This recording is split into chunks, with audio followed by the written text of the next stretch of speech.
Ny teniko farany angambany dia manoloana an'izao toedrarano misy eto amin'ny firenena izao. Afaka esorina amintsika rehetrarehetra, na ny voninahitra, na ny fankatoavana, fa zavatra iray tsy afaka esorina amintsika dia ny teneniko teo hoe ny fitiavan-tanindrazana, fa indrindrindrindra ny finoana. Ny mbola mahatongana mijoro ohatr'izao dia izay finoana izay. Ary izay finoana izay indrindra no iantsoko ny vahoaka malagasy mpiray tanindrazana manerana ny nosy. Satria raha ohatra ka nandohalika ny vavaka tamin'ny herinandro lasa teo, tamin'ny 4 ora maraina, dia nahazo teny avy any amin'Andriamanitra.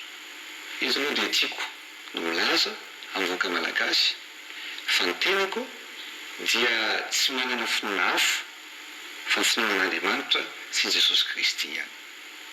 Tsy mbola nanompo sampy ny tenako ary tsy mitompo amin'Andriamanitra hafa fa Andriamanitra iray ihany.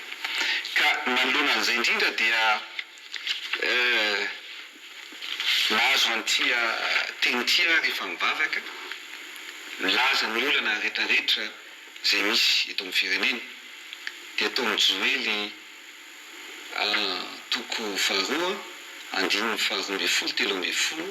5:10 ary 9:10. Mamela anao intinarely mamaky kely amin'ity satria maranantsika azy. Maranantsika ny teny. Dia ny teny soratra masina azoko tamin'izany dia hoe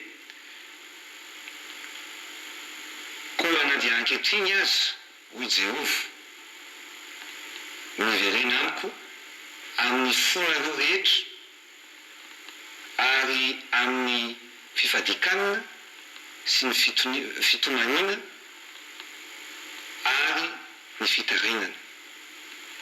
Ary ny fonareo no tiatriaro fa aza ny fitafinareo.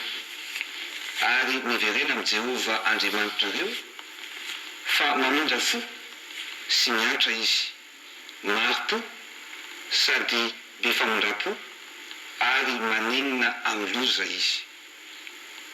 Dia tia no anso nataoko amin'ny vahoaka rapitso hoe tsofy ny anjo maro ka manamasina andro fifadikanana, miantsoa fivoriana masina, angono ny vahoaka, manamasina fiangonana, vorono ny olona, angono ny ankizy madinika mba mizazany nono. Tiako lazaina dia mila mivavaka tsika, mila mibebaka, mila mifamela, fa isy zavatra mahagaga ataon'Andriamanitra eto amin'ny firenena, ary izay no antsoiko ny vahoaka manerana ny nosy rapitso hanao fifadikanana amin'ny 1 ora maraina parapatonga amin'ny 5 sasany hariva.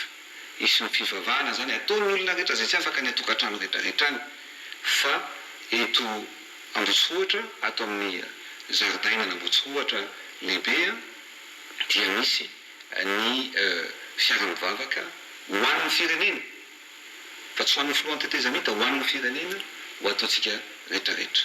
Ny finoana dia manova ny zavatra rehetra ary mahavita ihany koa ny zavatra rehetra.